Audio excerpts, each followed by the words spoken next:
الحمد لله رب العالمين، والصلاة والسلام على أشرف المرسلين وعلى آله وأصحابه أجمعين.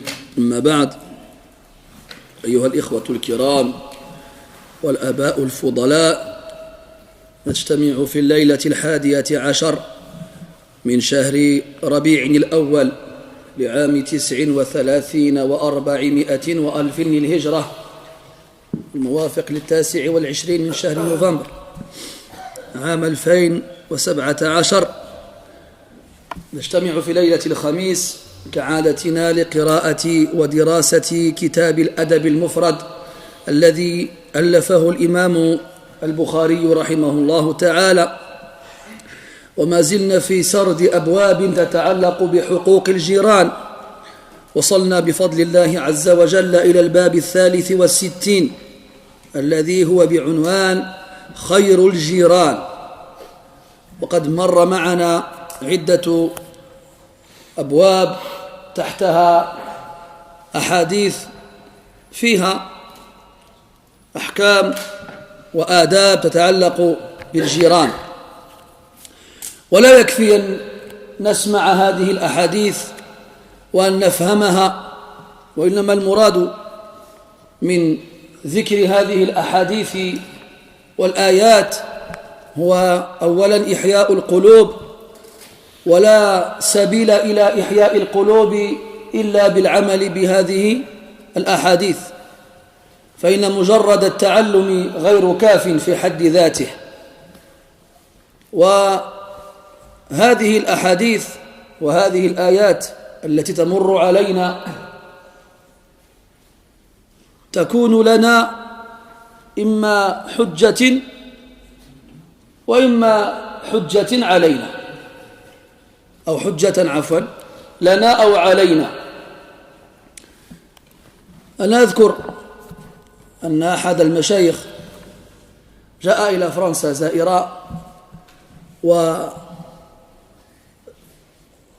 معه عند أحد الإخوة، وكان لهذا الأخ مكتبة حافلة بالكتب، وأنا كلما أمر بمكتبة حافلة بالكتب أنظر ما فيها من التآليف وأشفي نظري. والشيخ كان قد أعرض عنها بالكلية، فتعجبت وسألته: يا شيخ، ألا تأتي تنظر إلى هذه الكتب؟ قال: لا حاجة لي فيها. تعجبت من جوابه أكثر من تعجبي لإعراضه عنها، فقلت: ولما؟ فنظر إلي وقال: لعلك مولع بالكتب؟ قلت: نعم. قال: لا تكثر حجج الله عليك، لا تكثر حجج الله عليك. وأنا منذ ذلك اليوم أنظر إلى مكتبتي وأحاول أن أنزع منها الكتب التي لست في حاجة إليها. الشاهد أن هذا، إذا كان الشيوخ يقولون مثل هذا الكلام فعلينا أن نقوله من باب أولى.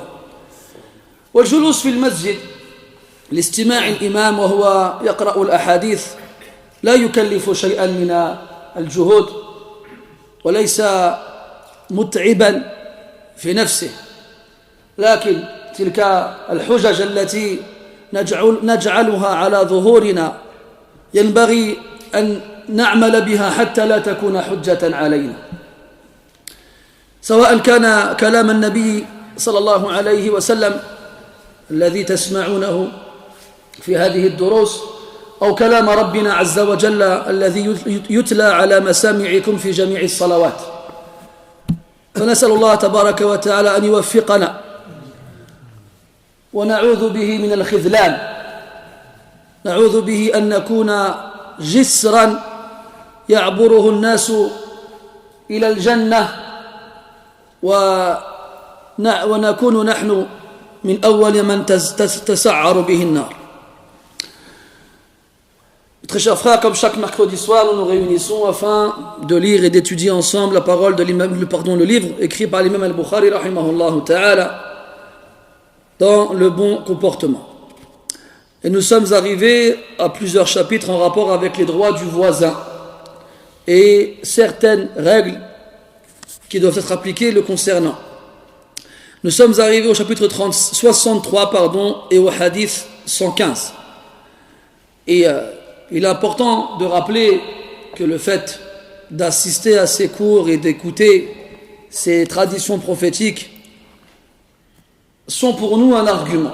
C'est-à-dire, seront un argument dans tous les cas. Soit pour nous, soit contre nous. Et le moyen pour que ces arguments soient pour nous, c'est de faire vivre nos cœurs avec ces paroles en les appliquant. Quant à celui qui remplit sa tête mais pas son cœur parce qu'il n'applique pas ce qu'il apprend, ce sera un argument contre lui, une preuve contre lui le jour de la résurrection. Et c'est bien beau de rester à la mosquée, d'écouter l'imam lire les paroles du prophète alayhi salatu wassalam, mais le but c'est que ces paroles-là deviennent des réalités pour nous et deviennent des actions qu'on applique chaque fois qu'on le peut. Et le fait de beaucoup connaître et de beaucoup apprendre et de beaucoup entendre n'est pas suffisant en soi-même. Ces choses qu'on apprendra et qu'on écoutera ne seront profitables que quand on les aura appliquées. Avant cela, elles ne nous seront pas utiles. Au contraire, elles seront contre nous.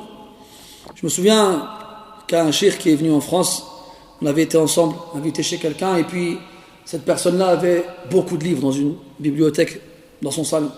Alors moi, à chaque fois que je vois des bibliothèques de ce genre-là, je suis intéressé, je vais voir les livres, et je compare avec la mienne pour voir s'il en a plus que moi, ou moins, ou bien est-ce qu'il a des livres que j'ai pas, ou bien est-ce que j'ai des livres qu'il n'a pas, et ainsi de suite.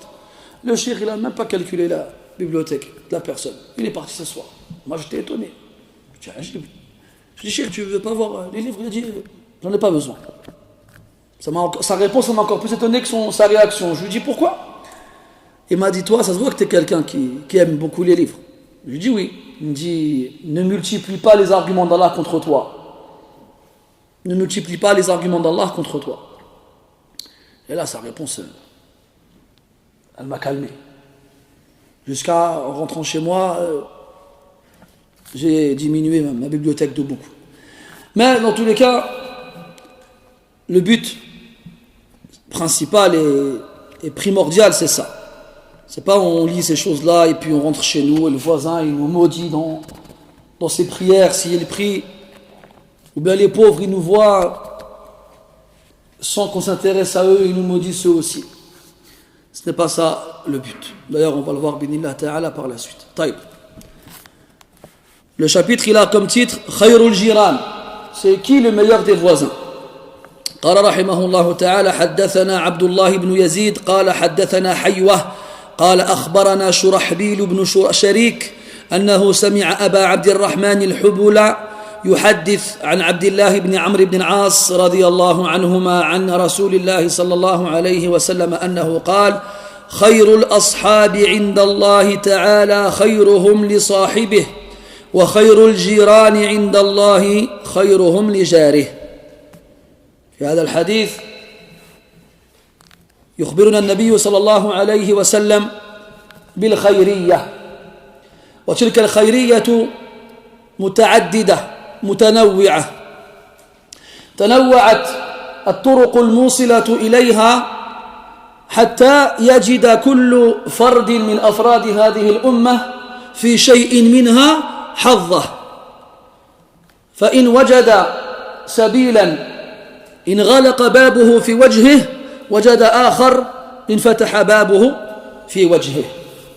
والأحاديث الدالة على الخيرية كثيرة، منها قوله صلى الله عليه وسلم خيركم من تعلم القرآن وعلمه، وقوله صلى الله عليه وسلم خيركم لأهله وأنا خيركم لأهلي، أو هذا الحديث خيركم أو خير الأصحاب عند الله وخير الجيران عند الله.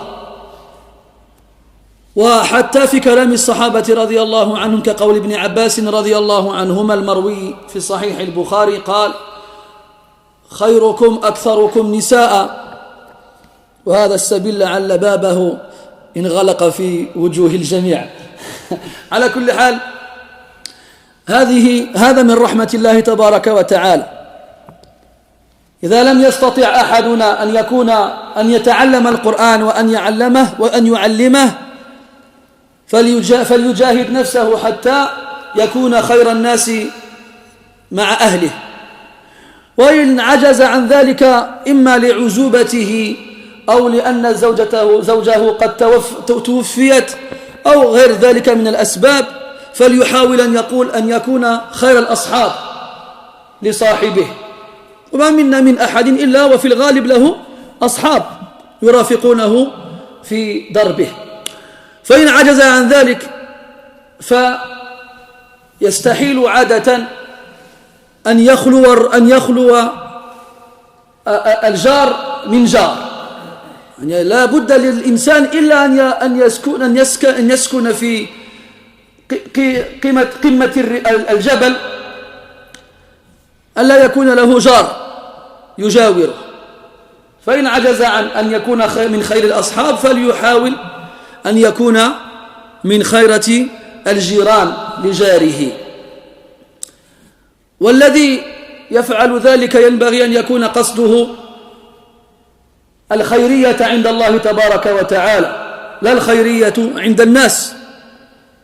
فأن يعدك الناس من خيرهم مع كونك من أسوأهم عند الله لا ينفع. الذي ينفع أن تكون خير الناس عند الله تبارك وتعالى فبذلك تكون خير الناس عند الناس. Le prophète il a dit sallallahu alayhi wa sallam, les meilleurs des compagnons auprès d'Allah tabaraka wa ta'ala sont les meilleurs d'entre eux pour leurs compagnons.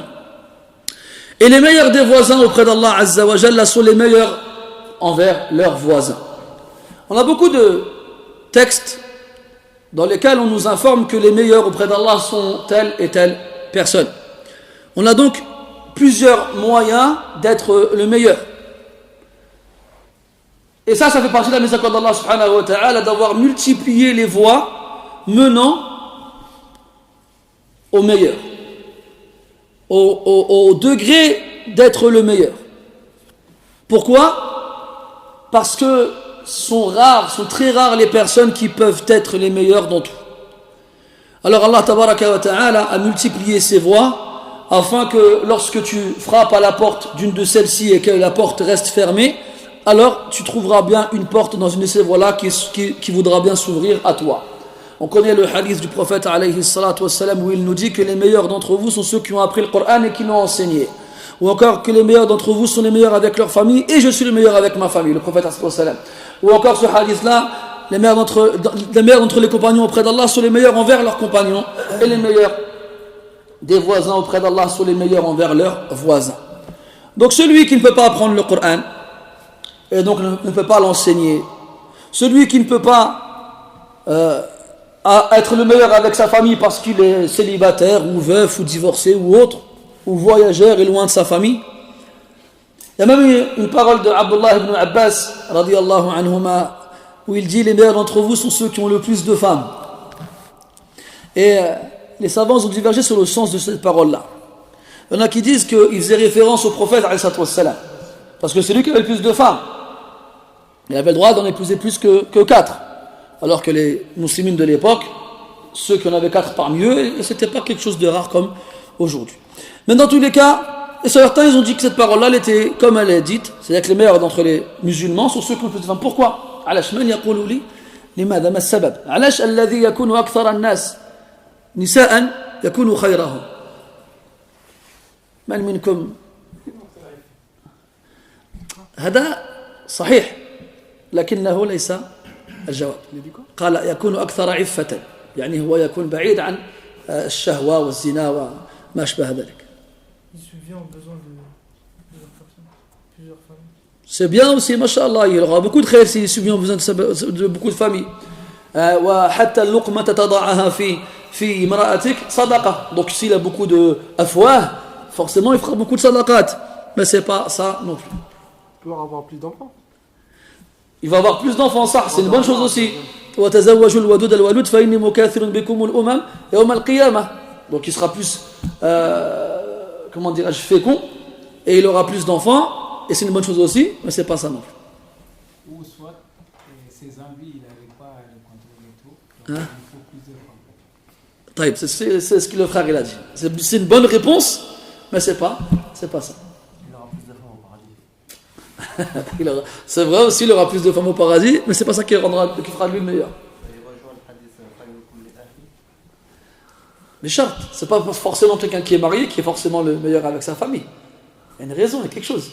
طيب أنا أسألكم أحسنت بارك الله فيك أتيت بها فتح الله عليك العدل لأن الذي يريد أن يحمل 4 نسوة يجب أن تكون له الذراع والباع القوية الكافية والذي يتزوج 4 نسوة يجب أن يعدل بينها فإن لم يعدل فواحدة أو ما ملكت أيمانكم أو إن لم يعدل فيخشى عليه الخسارة والوبال والنكال من قبل الكبير المتعال نعوذ بالله من سوء المآل. Oui, la bonne réponse c'est ça. C'est il faut qu'il soit juste. C'est pas n'importe qui épouse plusieurs femmes. C'est celui qui est juste. Et celui qui veut épouser plusieurs femmes, il faut qu'il ait les bras pour porter cette responsabilité très lourde. Et il faut qu'il soit juste envers elles. Comme Allah nous a ordonné d'être juste les uns envers les autres, d'être juste envers nos enfants, il faut aussi qu'on le soit envers nos épouses. Si on en a plusieurs. Et celui qui ne peut pas, soit parce qu'il n'a pas les moyens physiques ou financiers, ou bien il a les deux, mais il n'a pas هذا العدل. D'ailleurs, لا أذكر من خلفاء بني أمية أظنه هشام ابن عبد الملك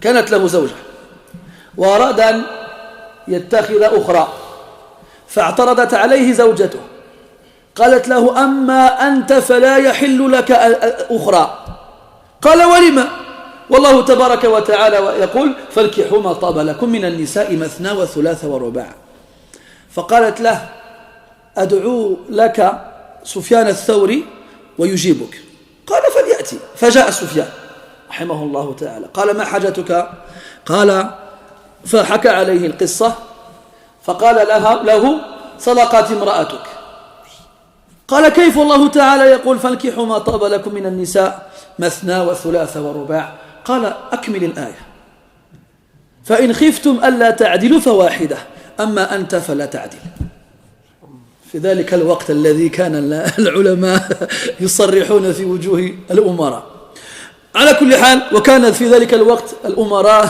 يستمعون للعلماء حسبي الله لما كان على كل حال. D'ailleurs, une histoire qui a été racontée concernant un des descendants, je ne sais plus, des califes de la dynastie Omeyyade, qui était déjà marié et qui voulait prendre une seconde épouse. Son épouse elle s'est opposée, elle a dit non, tu n'as pas le droit de prendre une deuxième épouse toi. Elle a dit comment ça? Allah il m'autorise 4, tu me l'interdis. Elle a dit écoute, si tu veux on appelle Sufyan al-Thawri et puis il répondra à cette question. Alors il dit d'accord, alors il faut venir Sufyan al-Thawri. Quand il arrive, il dit qu'est-ce qui se passe? Alors il répond voilà, je vais prendre une seconde épouse et regarde, je suis le calife, j'ai de l'argent, j'ai des grandes maisons, j'ai tout ce qu'il faut. Mais mon épouse elle refuse, elle me dit que j'ai pas le droit. Alors qu'Allah dit dans le Coran, épousez celles qui vous plaisent parmi les femmes, 2, 3 ou 4. Alors Sufyan le regarde comme ça, il lui dit finis le verset, lis le verset jusqu'au bout. Alors Allah dit فَإِنْ خِفْتُمْ أَلَّا تَعْدِلُوا si vous craignez de ne pas être juste, alors seulement une. Et Dieu, toi t'es pas juste. Comment il sait qu'il n'est pas juste? C'est le khalifa, il sait comment يدبر شؤون دولته. Il sait comment il gère son état. Donc il sait que s'il n'est pas juste avec les gens, comment il serait juste avec ses épouses. على كل حال. Donc la parole d'Ibn Abbas, pardon, فيها مقال, فيها je veux dire ta'wil, et elle est donc sujet d'interprétation. Sinon les hadiths dans le meilleur d'entre vous est celui-ci, le meilleur d'entre vous est celui-là. Ils sont nombreux, alhamdulillah.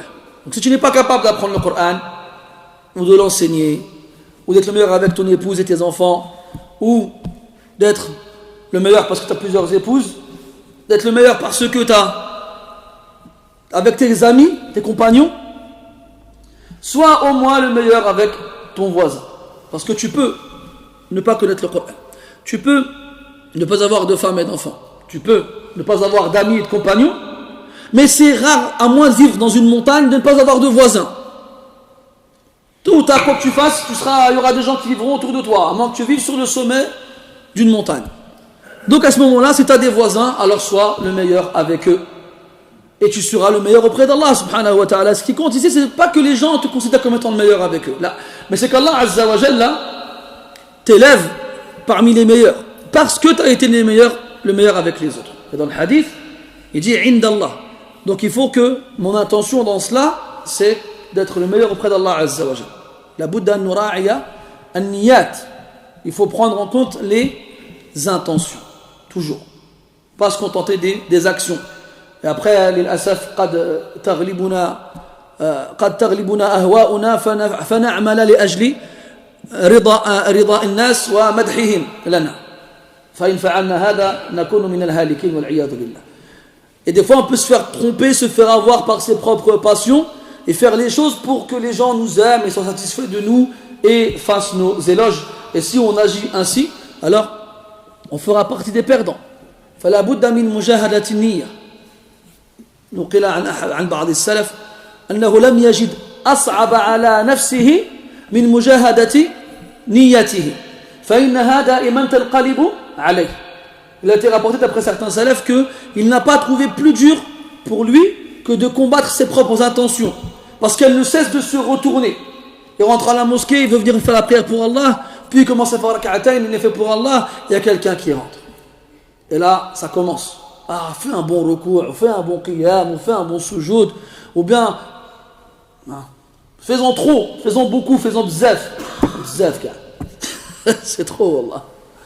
أبقى له غير يديرها بدك الله أكبر وديرها هنا وفين غادي c'est quoi ce takalluf هذا c'est quoi cette exagération c'est trop c'est pas naturel ونهينا عن التكلف on nous a interdit d'en faire trop de se forcer à faire les choses ما ينبغي هذا où c'est dans la sunna qu'il faut faire comme ça ou comme ça ou comme ça je sais pas où c'est écrit ça où الله المستعان طيب قال خير الأصحاب عند الله تعالى خيرهم لصاحبه كيف تكون خير الأصحاب بأن تنفع صاحبك بأن تنصحه إذا احتاج إلى النصح بأن تعوده إذا مرض بأن تقرضه من مالك إذا احتاج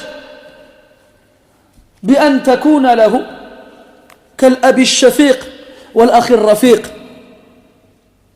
بأن تتعامل معه حسن المعاملة وأن تكلمه كما تكلم الحسناء التي ترغب في خطبتها هكذا ينبغي أن تكون وإذا سمعت منه ما يسوءك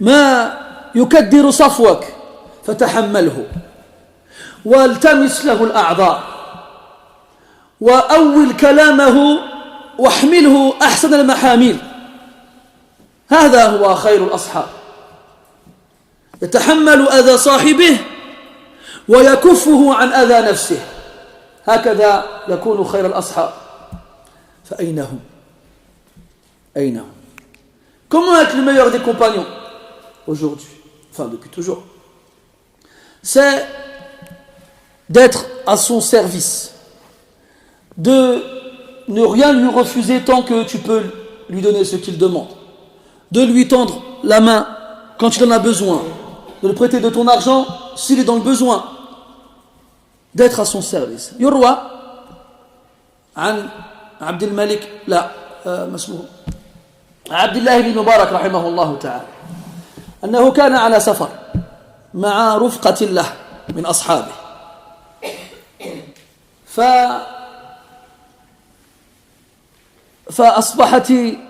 فأصبح المطر ينزل عليهم من السماء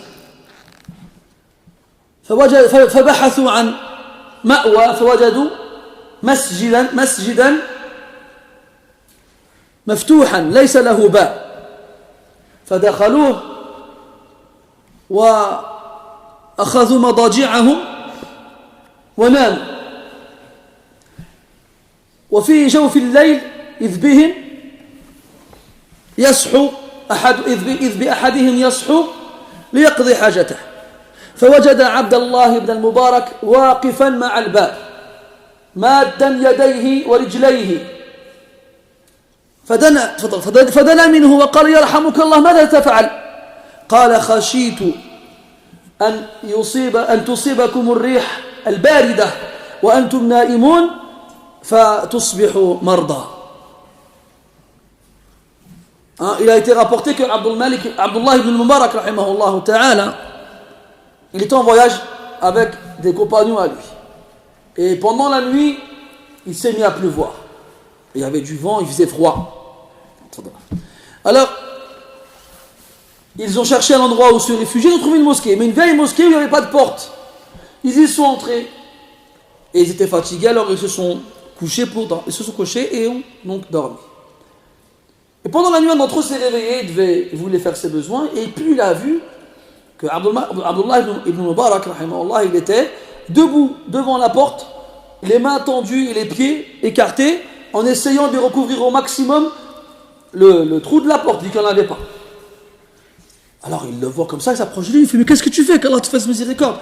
Il a dit « Je vous ai vu dormir, et il n'y a pas de porte, et j'ai eu peur que le vent y rentre, et comme il est froid, et qu'il vous touche alors que vous dormez, et que vous tombiez malade. » Wallah, alladhi yulqi nadratan fi kutub as-salaf, wa kayfa kanu yata'amaluna fima baynahum, wa kayfa kanu يحسن بعضهم إلى بعض والله يخجل أحدنا من أن يظن أنه يساويهم في شيء من ذلك. Celui qui va lire dans les livres des plus prédécesseurs, comme salam, il ne peut pas s'empêcher de s'étonner de voir à quel point ces gens-là avaient compris comment appliquer la fraternité entre eux et comment ils se comportaient les uns envers les autres. Au point où ce serait une honte que l'un d'entre nous, il puisse croire, il puisse penser un instant, un moment, une seconde, qu'il peut être comme eux dans une chose. لا ما يمكنش. وخير الجيران عند الله خيرهم لجاره كذلك يبذل له وسعه ويقدم له خيره ويمنع عنه شره وأذاه ويكون في خدمته ما استطاع إلى ذلك سبيلا ويتحمل أذاه كل ذلك ابتغاء وجه الله تبارك وتعالى. Et pareil pour les voisins, on doit les supporter. Généralement les voisins on les supporte, mais si on les supporte, eux aussi nous supportent. Donc on doit leur montrer le bien, leur rendre service, être là quand ils en ont besoin. Et si on a des choses à supporter de leur part, eh bien qu'on le fasse. Pas pour leur faire plaisir eux, mais pour qu'Allah soit satisfait de nous subhanahu wa ta'ala. اليوم لو أن أحد الجيران طرق بمطرقته الحائط وأنت جالس مع أهلك تحتسي فنجان قهوة مباشرة تذهب إليه أرأيت الوقت. أنا أذكر لما كنت أعيش بالإمارات هناك عندهم كيفاش أقول عندهم نظام مختلف مع منتصف الليل. سمعت البيرسوز هذه البيرسوز تحفر لي الحيط.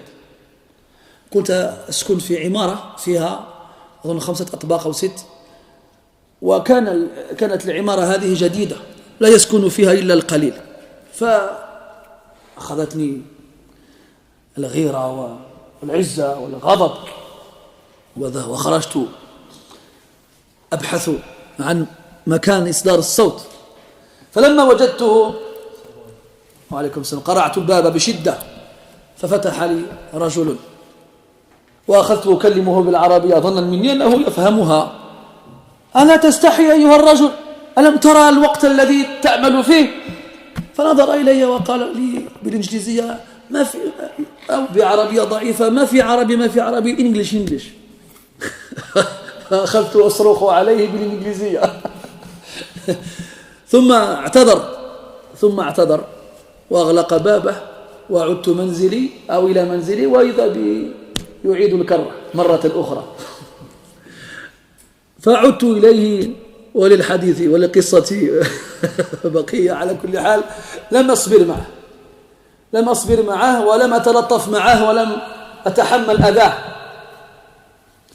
رغم أن هذه الأحاديث كنا نعرفها من قبل فأين العمل بها والله المستعان.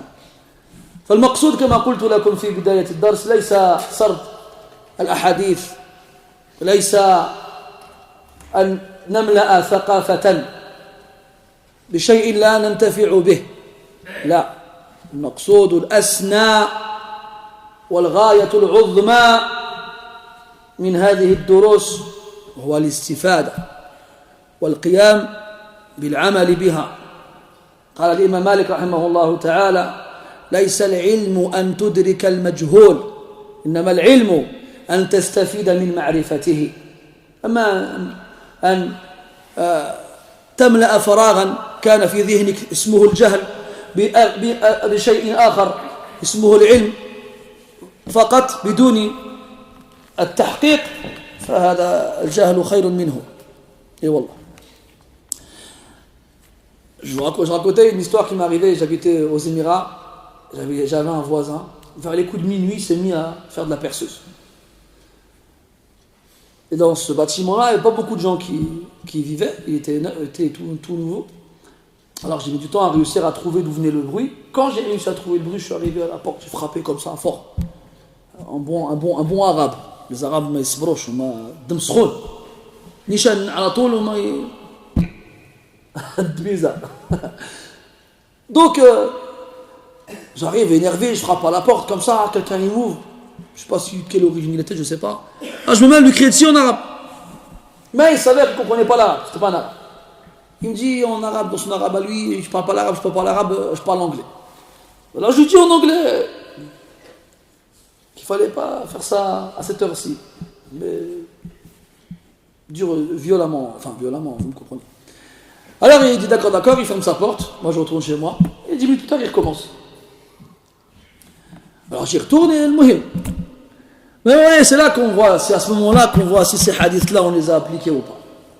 Pourtant ces hadiths-là, vous pensez que je les ignorais, je les connaissais déjà. Mais où est la pratique, où est l'application? Surtout au moment où tu es énervé, au moment où tu n'es pas en mesure de réfléchir. Là, la difficulté. On n'arrête pas de dire aux gens, il faut patienter, il faut supporter, il faut fermer les yeux, c'est pas grave, c'est ton voisin, pour Allah. Mais le jour où le voisin il a le malheur de faire la chose qu'il ne faut pas, tout ça c'est parti à la poubelle. Donc c'est pour ça qu'on appelle ça, c'est un jihad. C'est ça, c'est une bataille que tu livres contre toi-même.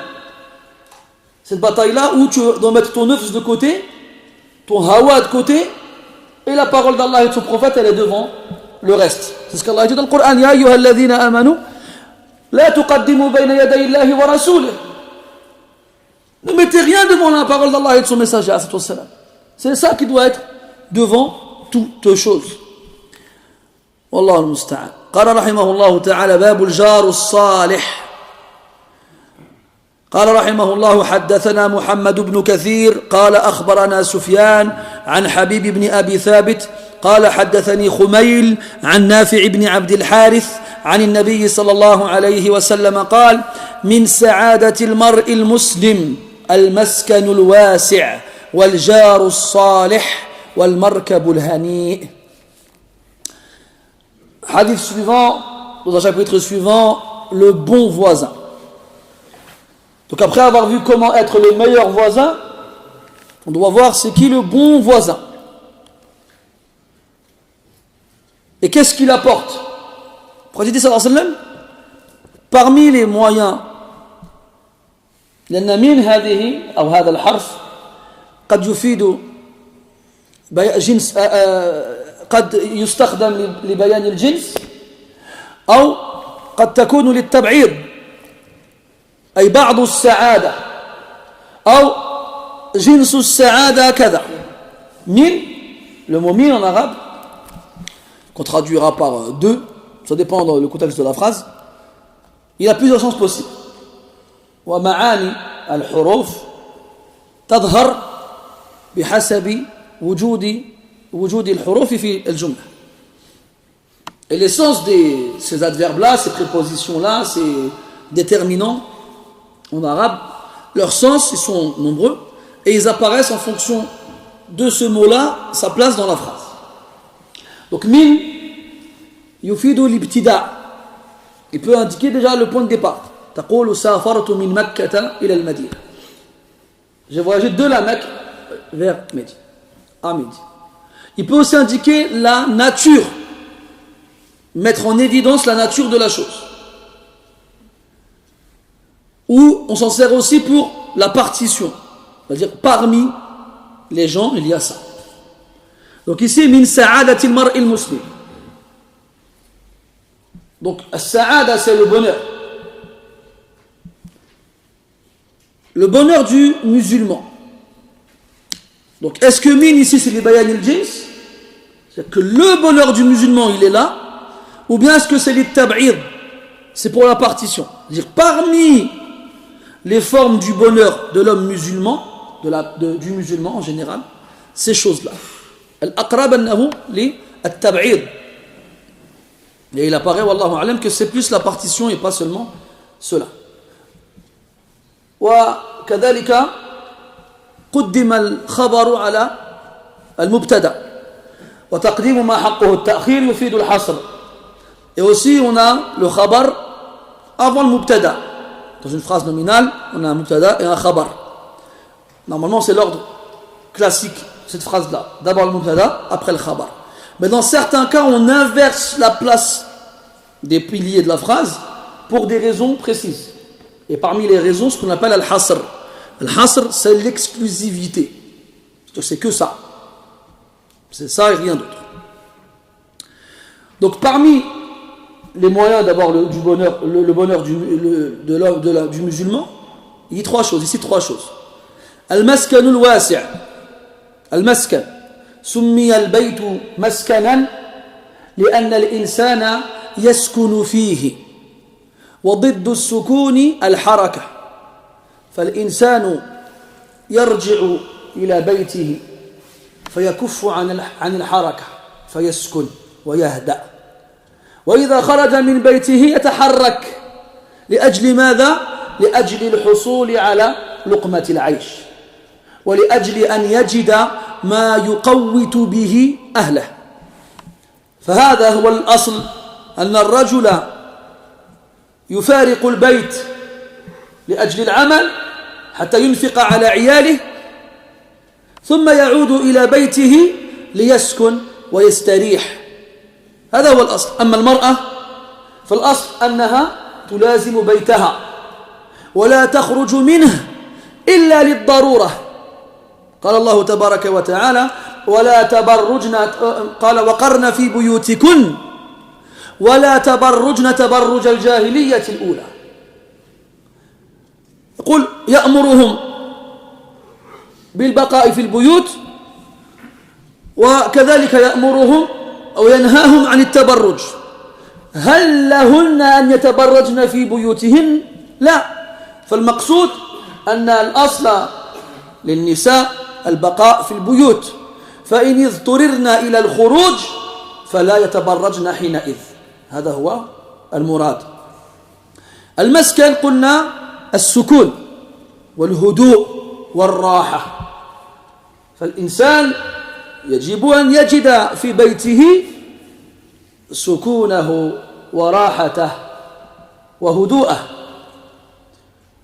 أما كثير من بيوت اليوم لا يجد الإنسان فيها ذلك فيلتمسه في غيره فلذلك يطيل المكث خارج البيت والشيء العجيب أن سبب عدم رجوعه وسكونه وبقائه في بيته بسبب من يسكنه من زوج وأطفال وأهل البيت لا يتساءلون عن ذلك يتساءلون عن بقاء الرجل خارج البيت طويلا ولا يتساءلون عن الأسباب التي تدفع الرجال إلى ذلك فيجب للرجل وللمرأة أن يكون لهما شيء من الفطنة والذكاء وأن يبحثوا عن الأسباب قبل أن يشيروا بالسبابة بالعتاب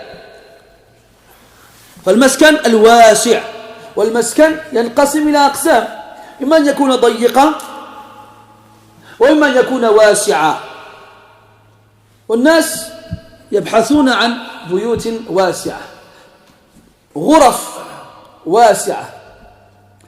أول ما يسألون عنه وهم يبحثون عن شقة هي المساحة. أنا ذو أطفال، أحتاج إلى 4 غرف وقاعة رئيسية أستقبل فيها الناس، وقاعة أخرى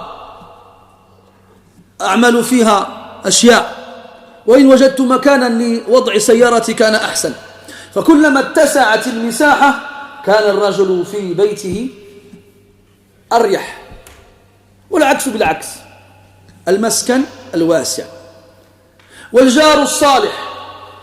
الصالح قلنا مرارا أن من معانيه الذي يؤدي حقوق غيره عليه، هذا من معاني الصلاح. فذلك الجار صالح فيؤدي حق الله تبارك وتعالى وحق عياله وحق جيرانه، فلا يؤذيه بشيء ويكون في خدمته إذا احتاج إليه. هذا هو الجار الصالح. وفرغ بالمركب الهنيء.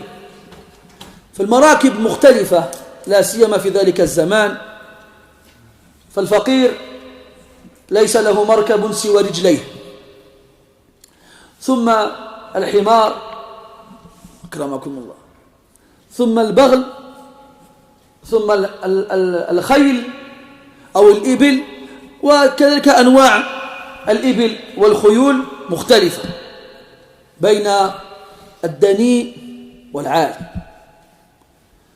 على كل حال هذا في تلك الأزمان التي سبقت وانتهت. أما اليوم فالمراكب للمراكب شكل آخر، المركب الهنيء. الأصل ما المقصود بالهناء؟ أن يكون أن يركبه في هناء بدون تعب ولا مشقة. وإن احتاج إلى مركبه ليطوف في البلدان، يعني ليسافر سفرا طويلا، لم يتعب على في مركبه. واليوم الحمد لله في نظري، ولست متخصصا في المجال، لكن في نظري أن السيارات كلها تعطي لأصحابها هذه الراحة وهي هانئة. لكن لما اختلفت في أنظار الناس لم يلتفتوا إلى هذا القيد، وإنما نظروا إلى ماذا؟ ما هو القيد الأول الذي ينظر الناس فيه في المراكب السيارات؟ هو السعر. كلما ارتفع سعره دل على ارتفاع قدره، وليس الغنو وليس اللامبورغيني أو الفيراري كالغنو أو ستروين. وعليكم السلام. فعلى كل حال المركب الهاني، إذا وجد الإنسان لنفسه مركبا هانئا لا يتعبه ويستريح فيه وإن طال مكثه عليه، هذا من سعادة المرء المسلم. وفي رواية أخرى لهذا الحديث المرأة الصالحة بدلا من المركب الهاني، وهذا لا شك فيه، ولا أظن هذا محل خلاف بين اثنين من أولي العقول والنهى. Dans ce hadith-là, le prophète dit à Salam qu'il parle du bonheur du musulman. Et le bonheur ici, on a dit que c'était une partie de ce bonheur-là, parce que le bonheur du musulman ne se résume pas seulement à ces choses qui sont évoquées, mais à d'autres aussi. Mais parmi les choses qui le rendent heureux, le fait d'avoir une maison vaste, non pas vaste, large, comment on dit? Une grande maison? Une grande maison. On a appelé la maison ici al-maskan. On appelle aussi la maison bayt ou dar. Pourquoi il a choisi le mot maskan? Le mot maskan, il vient du soukoun, de sakana. Sakana, ça ne veut pas dire habiter seulement, comme tu pourrais le croire en tant que maghrébin. Il habite là-bas. Ça veut dire ça, mais ça ne veut pas dire que ça. As-sukun, c'est l'immobilité. C'est l'absence de mouvement. Ça s'oppose à al-haraka, qui veut dire le mouvement. Pourquoi on a appelé la maison maskan? Parce que l'homme, quand il rentre chez lui, il doit arrêter de bouger. Il ne bouge plus. Pourquoi? Parce qu'il se repose ou il dort. S'il veut bouger, c'est dehors. L'homme, c'est lui qui sort de la maison et il doit bouger. Pourquoi? Principalement pour subvenir aux besoins de sa famille. Pas rester chez lui toute la journée sous une couette en train de jouer à la PlayStation. Comme c'est le cas de beaucoup d'humains, pour ne pas dire hommes, parce que ce serait une insulte à l'homme d'appeler ces gens-là hommes. Aujourd'hui, c'est un homme, tu te regardes dans le miroir, tu vois, tu as une barbe, ta voix elle est grave, tu es grand, tu es fort. Ah bien, il faut que tu sois digne de ces qualités.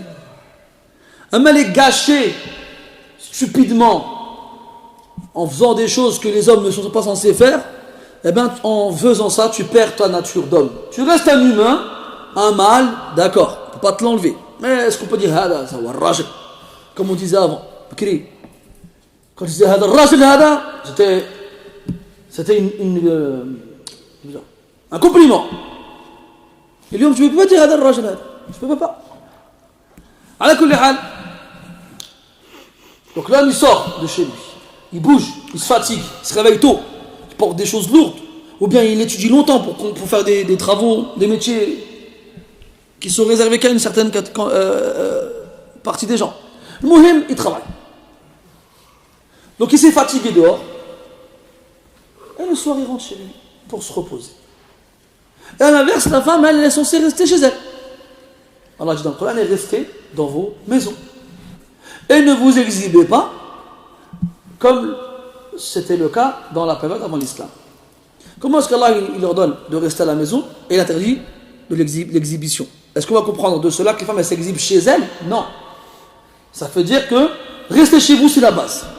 Mais si vous êtes amené à devoir sortir, alors sortez sans vous exhiber vos parures et vos beautés. C'est cela qui est visé ici. Aujourd'hui c'est l'axe. Les hommes ils restent à la maison et les femmes elles sortent. Et les femmes elles sortent pour rien et pour tout et n'importe quoi.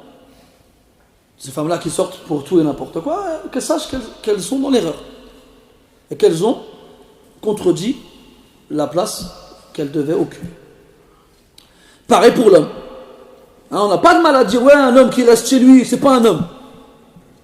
Un homme qui reste chez lui, moi, شحال سمعت أنا شحال خطرة بعض النساء مطلقة وعندها الدار ويخطبها شي راجل وهي تقبل فيتزوجوا فهذا الرجل يجي ويسكن معها في دارها ما عندوش دار هو يجي ويسكن معها في الدار وما خدام ما ردا ما يخلص الكرا ما يخلص الضوء ما يخلص الماء ما يخلص ولا شيء بعد فترة تلك المرأة تعيا مع هذا الرجل أنا تزوجتك باش تحملني وأنا اللي نحملك خلاص لست في حاجة إليك يلا طلقني هو يقول لها حاضر بشرط ابقى عند البيت انت تدبري راسك وش هذا الرجل هذا والله ما يستحق أن يسمى الرجل هذا وما الذي أحكيه لكم الآن أنا والله هذا يعني شيء سمعته ماشي مرة ماشي جوج مرات وكرات. Moi, je vais vous raconter une chose qui arrive souvent aujourd'hui. C'est des femmes divorcées. Généralement, elles ont des enfants. Elles ont l'appartement. Elles ont divorcé, leur ex-mari il est parti, elles ont gardé l'appartement. Puis plus tard, elles se remarient. Elles se remarient. Et donc l'homme qui l'épouse, bah, c'est lui qui vient vivre chez elle. Déjà, ça c'est bizarre. C'est lui qui vient vivre chez elle déjà. Il vient vivre chez elle, mais il ne travaille pas. Il ne travaille pas, alors il ne paye pas le loyer, il ne paye pas les factures, il ne paye rien. Bon, elle est patiente. Puis à un moment, elle a marre. Elle dit écoute, moi je t'ai pas imposé pour que ce soit moi qui m'occupe de toi, j'ai déjà des enfants, barakaliya. Alors soit tu fais ton rôle d'homme, soit laisse-moi tranquille. Il fait eh ben écoute, vaut mieux qu'on se sépare, c'est mieux, mais à une condition. C'est lui qui lui dit ça. Il lui dit je garde l'appartement, toi tu pars. Comment c'est possible d'avoir l'audace, le courage de lui dire ça, de lui parler comme ça? C'est possible ça. Et après tu sors dans la bouche, tu gonfles le torse, tu dis moi je suis un bonhomme. T'es pas un bonhomme, t'es rien. Mais tu sois walou ça. Ou tu vaux rien. Après il vient nous voir à la mosquée, le frère, نحبوا نتزوجوا. سير الله يعطيك شي خير. Ils viennent te voir à la mosquée, demandent de leur trouver des femmes. Wallah, je sais pas. Alors je leur ai dit plusieurs fois, ils viennent me voir, ils disent, frère, on a besoin de se marier. Tu veux que je te fasse quoi? Je te laisse sortir de ma poche. كيفاش نزوجك انا ما نعرفكش انت ما نعرفكش كيفاش انا بعدا ما نزوجكش بنتي ولا اختي ولا ما نزوجكش ويبقى يشوف فيك هكذا علاش ما نعرفكش اخويا اذا جاءكم من ترضون دينه وخلقه فزوجوه انا لا اعرف كيف ازوجك هذه غريبه هذه والله ولا تغرنكم اللحى والقمص ايها الاباء شحال يجي يخطب ويقول لك قال الله وقال رسول الله صافي انت عجبك الحال هذا هو الزوج المزيان ومن بعد تسمع منه العجائب والمصائب ils viennent me voir ils me disent ouais je ne connais pas ils me connaissent pas mais moi ils me connaissent pas je suis son propriétaire moi c'est tout ils me disent ouais on veut se marier tu connais des sœurs je dis déjà je connais pas des sœurs tu veux que je la sorte de ma poche et en plus ça si j'en connaissais je te marie pas incroyable et quand tu lui dis ça il comprend pas il croit que c'est insultant il trouve ça insultant je te critique pas, je te connais pas. Mais je ne peux pas te marier à quelqu'un alors que moi je ne te connais pas. Quand vient à vous ceux dont vous acceptez, vous agréez, vous êtes charmés, vous plaisent leur comportement, leur pratique religieuse, leur marier. Moi je ne te connais pas, moi je ne sais pas t'es qui, tu vis où, tu te comportes comment que je ne et faites attention, longue barbe et au qamis. Ah, je le dis, Wallah, parce qu'ils ont fait des massaïbs, ces gens-là. Ils viennent, ils frappent chez les gens, ils leur disent quoi? Allah, il a dit, le prophète, il a dit, mashallah, et Sheikh Foulan, et Wana Foulan, le Sunnah, la femme, blablabla, c'est ça, ouais. Après, il croche la guitare, oui, il a la guitare قدام الناس. C'est pas vrai, ça. C'est ceux qui en parlent le plus, qui en font le moins. إلا من رحم ربك. الذي يشهد لك هو خلق أخلاقك وأعمالك. أما كلامك هذا لا يقوله غيرك. C'est facile de dire moi je suis la sunna blablabla blablabla c'est pas vrai انا نحكي لكم انا ديما نحكي لكم حياتي باش انا اختي ما سور à moi باش تعرفوا بانها اتكلم عن علم ماشي قضيه كلام فارغ ma propre sœur à moi elle a été divorcée واحد je le voyais à la mosquée comme ça je le voyais à la mosquée machallah Abou Hia comme ça qamis Allahu akbar hein ceux qui te disent la sunna ila akhiri hein. D'accord. Il vient me voir, il me dit ouais, c'est vrai ta soeur elle est divorcée. Je dis ouais. Il me dit Akhi, si tu veux bien, moi je veux bien faire une muqabala et voir tout ça. Je lui dis bismillah. Je vais voir ma soeur, je dis voilà ce qu'elle est. Je lui dis bismillah. Et ouais, donc on a organisé, j'ai le dar, blablabla, et comme ça. Kitab wa sunna ala fahm salaf al-umma, ma sha Allah, wa al-masjid, wa al-Qur'an, wa al-salah, wa al-tasbih, wa al-hajj, wa al-umra. يبيع نفسه. Oui. Alors il est là, blablabla. Donc ma soeur a dit Bismillah. Elle me dit qu'est-ce que t'en penses? Je dis bah écoute, vas-y, Bismillah. زوجوا.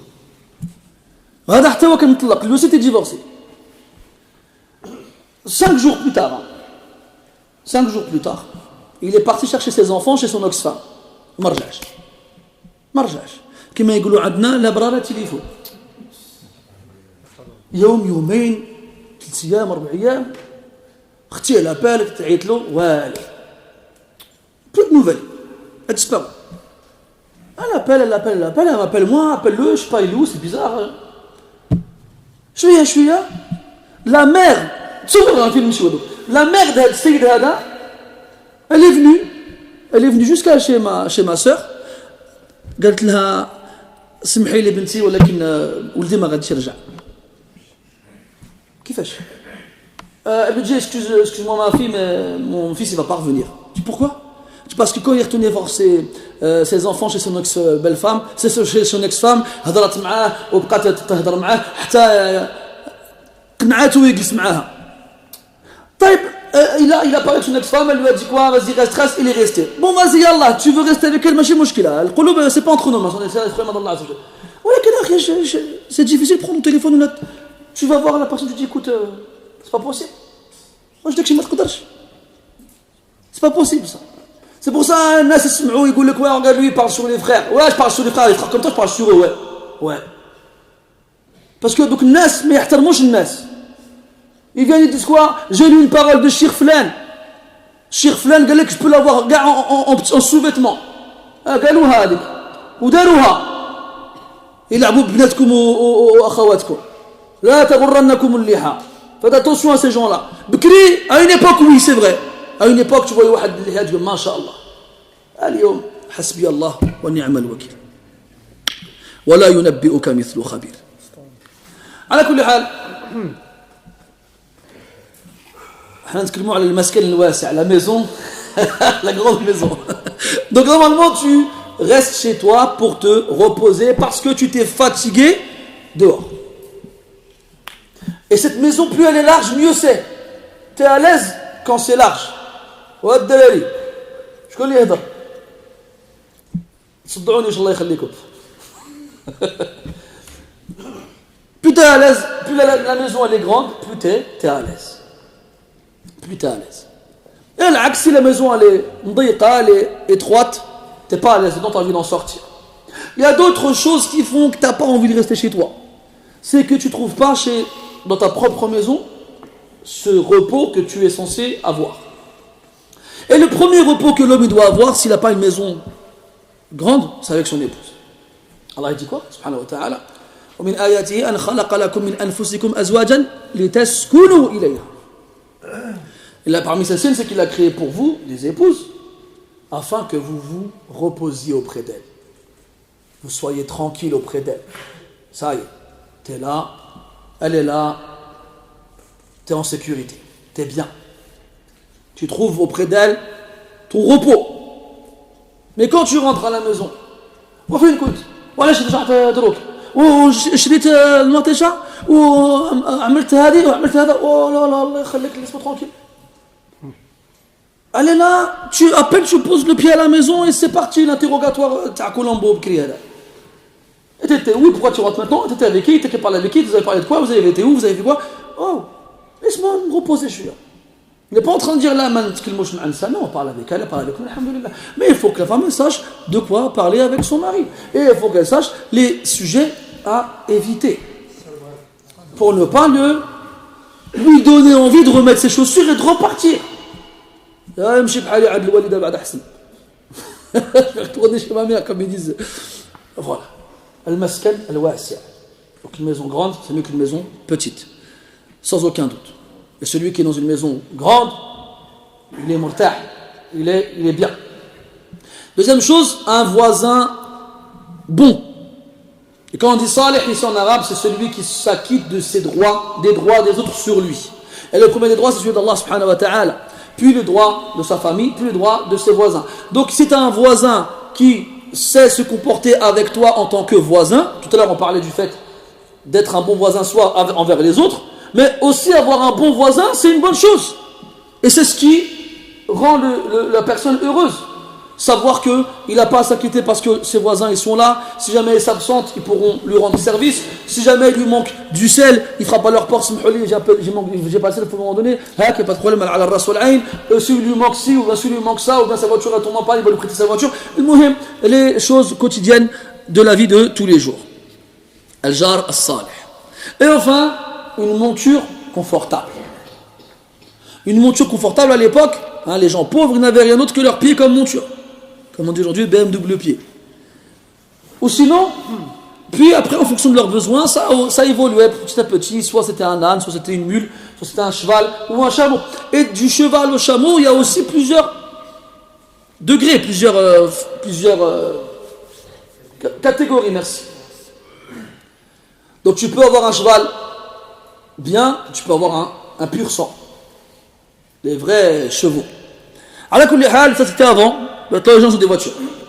Donc si on se base seulement sur le principe d'avoir une monture confortable, eh ben une 206, baraka alik. Une 205 Roland Garros vers bouteille intérieur cuir, masha'Allah.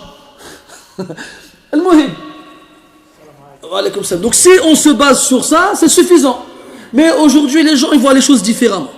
Aujourd'hui, ce qui va faire ton bonheur en tant que personne par rapport à la monture, à la voiture, c'est pas le fait qu'elle soit confortable seulement. Là, c'est qu'elle coûte cher. Tu peux passer avec une Twingo, les gens vont pas se retourner. Tu passes avec un Porsche Cayenne, là, les gens vont dire ah, une belle voiture. Avec un X5 ou un Q7. Oui, c'est ça qui fait les choses aujourd'hui. Et pourtant, c'est pas forcément les plus confortables des voitures. Après, elle roule comme les autres, elle va vite comme les autres, plus ou moins, à quelques différences près, mais dans les grands points, c'est la même chose. Mais nous, c'est pas ça qu'il nous faut. Normalement, j'ai une voiture, elle me ramène du point A au point B, je peux voyager avec sans me fatiguer, et fi'lan. Dans une voiture, tu ne te fatigues pas vraiment, tu es assis. La seule chose que tu fatigues, c'est ton pied à rester appuyé sur l'accélérateur, et maintenant, il y a, comment ça s'appelle déjà ? Régulateur de vitesse, merci. Régulateur de vitesse. Ah, quand j'ai découvert ça, ça a changé ma vie. C'est machallah. Quand tu prends l'autoroute pour des kilomètres et tu mets hop, tu appuies sur le bouton. Et maintenant, il y a des nouvelles voitures avec l'auto, avec le pilote, comment ça s'appelle là ? Pilote automatique. Non. Et bien bientôt, on aura tous des voitures comme ça et on ne sera pas content encore. On aura des voitures qui volent et on ne sera pas content encore. Alors qu'elle dit min sa'adati al-mar'i al-muslim. Maman, tu as ces trois choses-là. Billah alaykoum, aujourd'hui, quelqu'un il a un F3, un F4. 60 mètres carrés, 80 mètres carrés. Il est content ou il n'est pas content ? Il n'est pas content. Il n'est pas content, lui, il voulait un pavillon. Et celui qui a un pavillon, il est content ou il n'est pas content ? Il n'est pas content. Il voulait un château. Et celui qui a un château, il est content ou il n'est pas content ? Il n'est pas content. Il voulait un palais. Voilà, et la seule chose qui remplira nos ventres, c'est la terre quand on nous enterre. Ni plus, ni moins. Donc, yajib ala al-muslim an yarda bima a'tahu Allah ta'ala min ni'ami. Il faut être satisfait de ce qu'Allah il t'a donné. Et te dire que ça fait partie du bonheur dans ta vie. Que d'avoir une maison, d'avoir un bon voisin et d'avoir une bonne monture. Et dans une version du hadith, la monture elle est remplacée par l'épouse. Avoir une épouse pieuse aussi. طيب قال رحمه الله تعالى بعد أن ذكر الجار الصالح يذكر الجار السوء باب الجار السوء أو باب قال رحمه الله حدثنا صدقة قال أخبرنا سليمان هو ابن حيان عن ابن عجلان عن سعيد عن أبي هريرة رضي الله عنه قال كان من دعاء النبي صلى الله عليه وسلم اللهم إني أعوذ بك من جار السوء في دار المقام فإن جار الدنيا يتحول استعيذ بالله عز وجل من جار السوء في دار المقام. ما هي دار المقام؟ هي الآخرة. لماذا سميت كذلك؟ لأنه لا يتحول عنها أبدا. الذي كان مآله إلى الجنة لم يخرج منها أبدا، والذي مات كافرا والعياذ بالله وأدخله الله تعالى النار لم يخرج منها أبدا.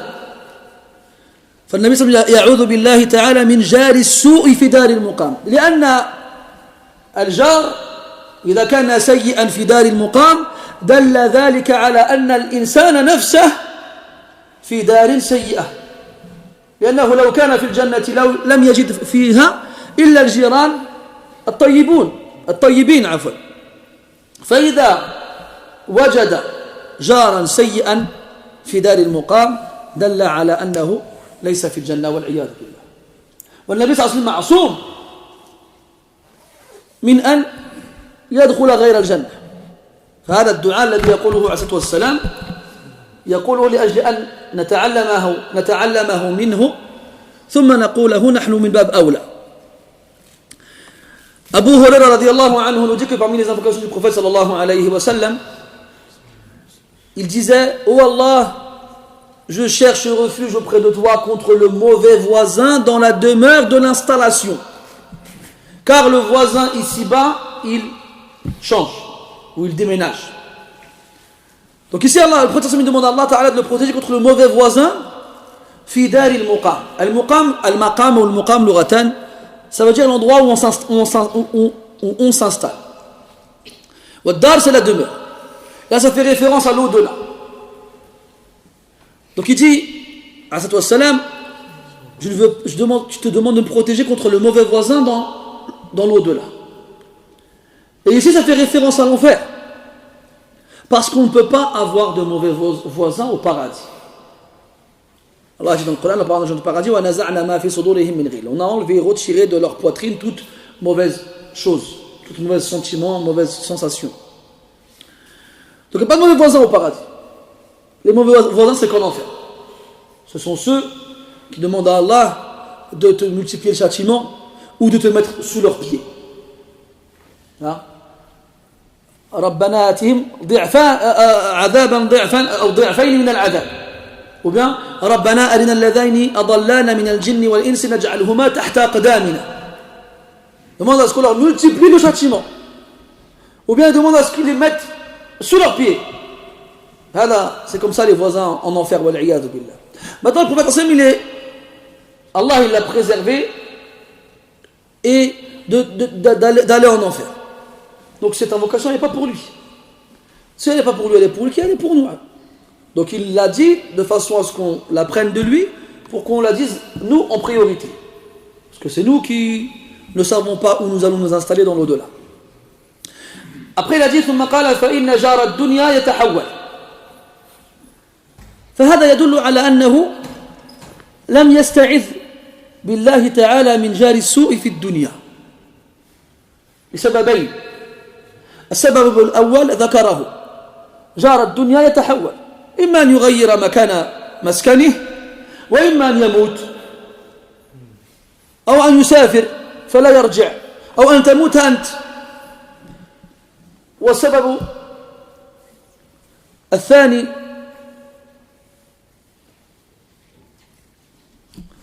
نسيته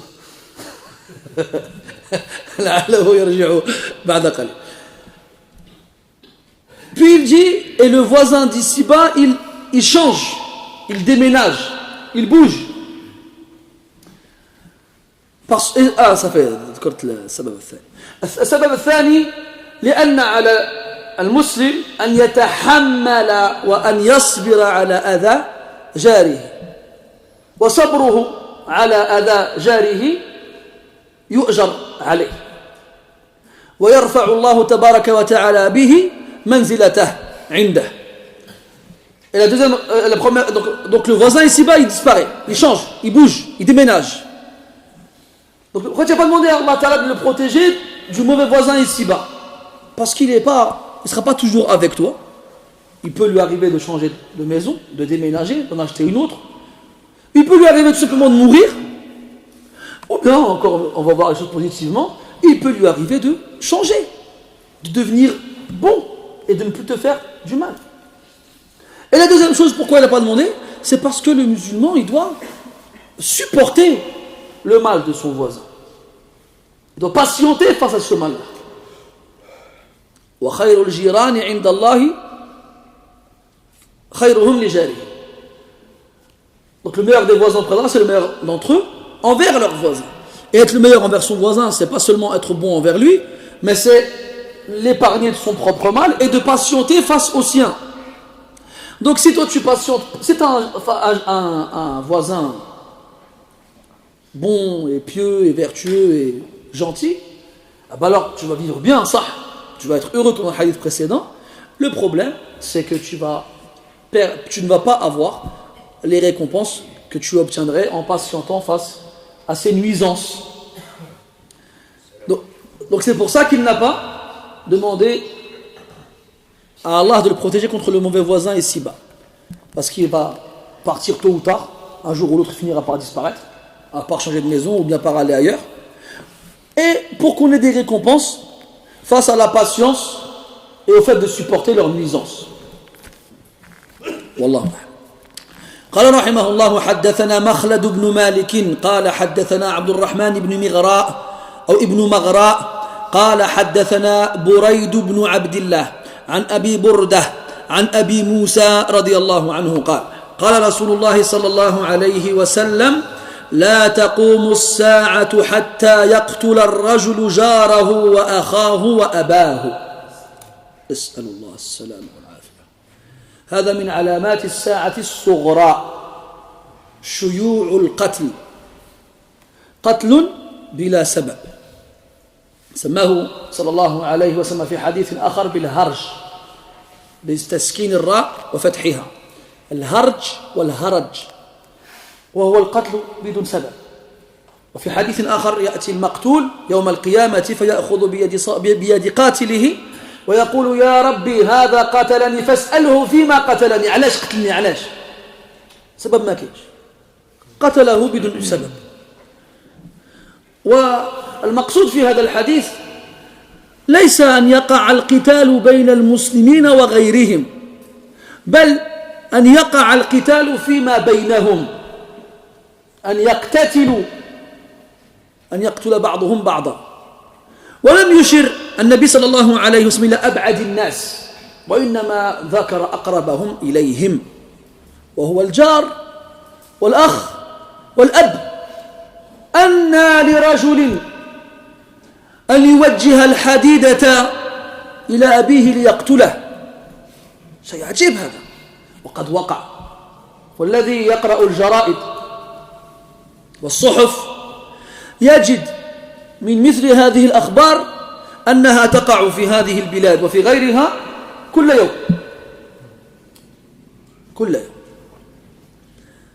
الشاهد في الحديث أن الرجل سيقتل جاره، مع أنه، وذكرنا أن المقصود في الحديث هم المسلمون، مع أن الأصل والمطلوب أن المسلم يحسن إلى جاره، يحسن إليه ويكون في خدمته ويكفه عن شره إلى غير ذلك.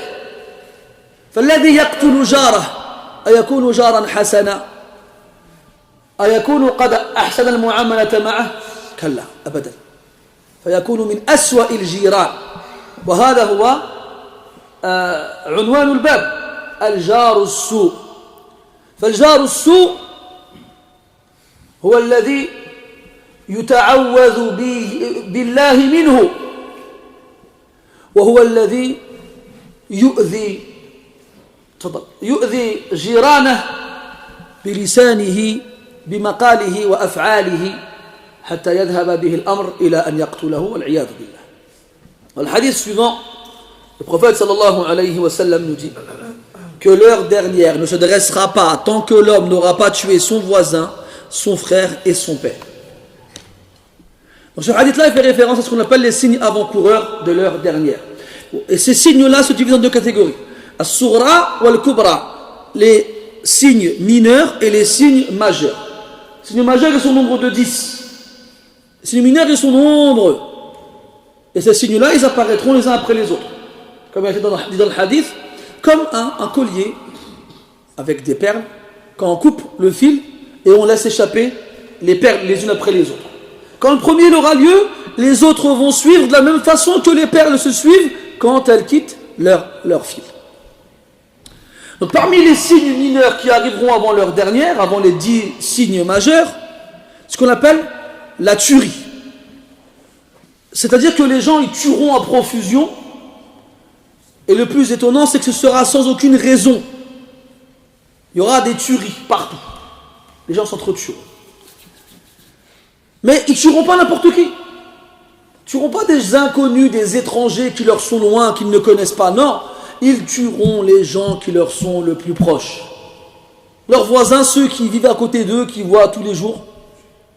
Et les gens qui leur sont le plus proches dans leur famille, même s'ils ne vivent pas à côté d'eux, comme leurs frères de sang ou leur propre père. Comment est-ce que quelqu'un il peut diriger une arme que ce soit une arme blanche ou autre, en direction de son père pour le tuer, eh bien ça arrive. Et le plus étonnant dans ce hadith-là, c'est qu'on ne parle pas d'une tuerie absolue, c'est-à-dire entre les musulmans et les autres. Non, on parle d'une tuerie entre les musulmans eux-mêmes. C'est les musulmans eux-mêmes qui s'entretueront. وفي الحديث يقول صلى الله عليه وسلم لا ترجعوا بعدي كفارا يضرب بعضكم أعناق بعض. Ne revenez pas après moi, mécréants, quand certains d'entre vous frapperont le cou d'autres, lorsque vous vous entretuerez. Et la tuerie, elle a malheureusement eu lieu très peu de temps après la mort du prophète sallallahu alayhi wa sallam, entre les musulmans. Et quand il parle de mécréance, il fait référence à la mécréance mineure, pas la mécréance majeure. يقول صلى الله عليه وسلم في الحديث قتال المسلم فسق سباب المسلم فسق وقتاله كفر. Insulter le croyant est de la perversion et le combattre est de la mécréance. C'est la mécréance mineure, pas de la mécréance majeure. لقوله تبارك وتعالى يا أيها الذين آمنوا لا وإن طائفتان من المؤمنين اقتتلوا فأصلحوا بينهما. Si deux groupes parmi les musulmans, les croyants, s'entretuent, alors réconciliez-les. Faites en sorte qu'ils se réconcilient. Et il les a cités comme étant croyants malgré le fait qu'ils s'entretuent. Donc, les croyants vont s'entretuer. Mais le problème, le pire, c'est que non seulement ils tueront les gens qui leur sont le plus proches, mais en plus ils les tueront sans aucune raison. Dans un hadith, il y a un homme qui viendra le jour de la résurrection et qui attrapera par la main un autre. Et cet homme-là, il a été tué par celui qui l'a attrapé. Il dira, Ya Allah, voici mon assassin, demande-lui pourquoi il m'a tué. Même lui, il ne sait pas pourquoi il a été tué. Des fois, il y a des disputes, il y a des guerres, il y a des conflits. Les gens, ils vont sur le champ de bataille, ils savent qu'ils risquent leur vie et qu'ils vont, s'ils meurent, ils sauront pourquoi. Il y a des gens qui ne savent même pas pourquoi ils ont été tués.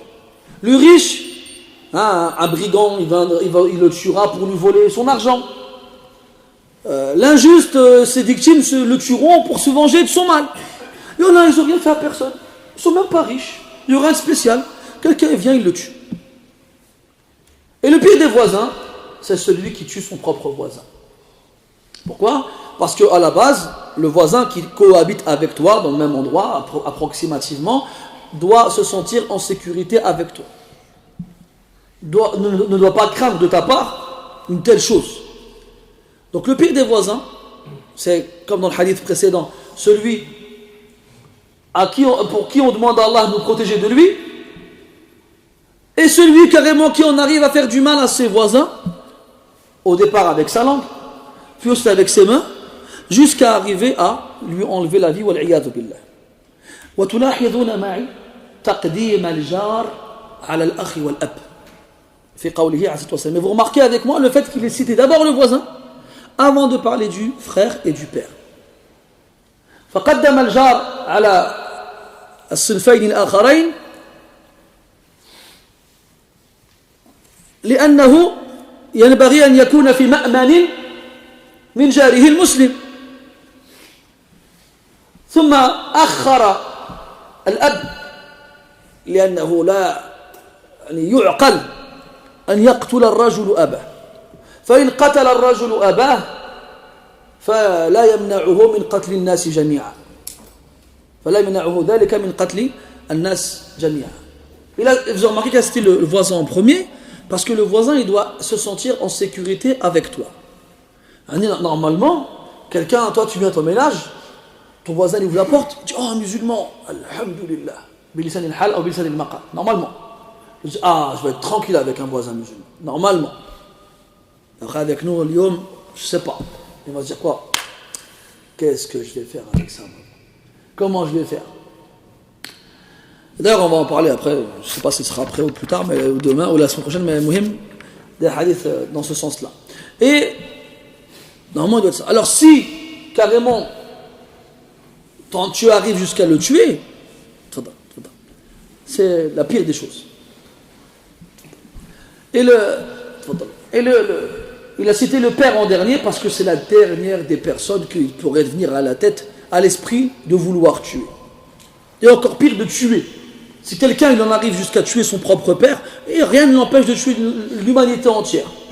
S'il n'y a pas de limite pour que tu tues ton propre père, c'est qu'il n'y en aura aucune pour tuer qui que ce soit d'autre. Wal'iyadu billah. Donc ça arrive déjà de toute façon, celui qui lit les journaux, les magazines, les faits divers, il constate que ce genre de choses-là arrivent très souvent, que ce soit en France ou ailleurs. Très souvent. Même dans nos propres pays, on commence à l'entendre maintenant, ces choses-là. Avant, on entendait ça qu'ici, des gens qui se droguaient, qui buvaient, qui n'étaient pas dans leur état normal, et qui faisaient ces choses-là. Maintenant, on apprend ces choses-là, ça arrive même chez nous dans nos pays. Wala hawla wala quwwata illa billah. Salam. قال رحمه الله باب لا يؤذي جاره.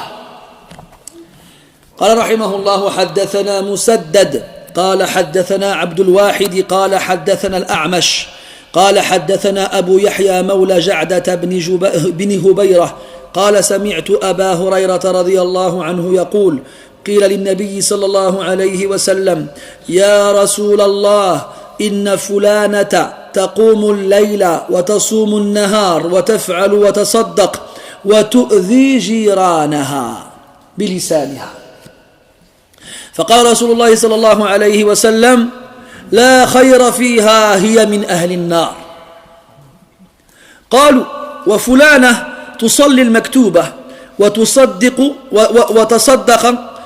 بأثوار لا تؤذي أحدا فقال رسول الله صلى الله عليه وسلم هي من أهل الجنة.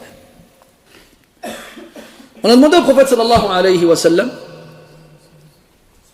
son avis sur une femme qui prie la nuit et qui jeûne le jour et qui fait beaucoup de choses et qui donne beaucoup d'aumônes, mais elle nuit ses voisins avec sa langue.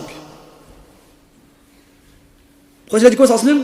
Il n'y a aucun bien en elle, elle fait partie des gens de l'enfer.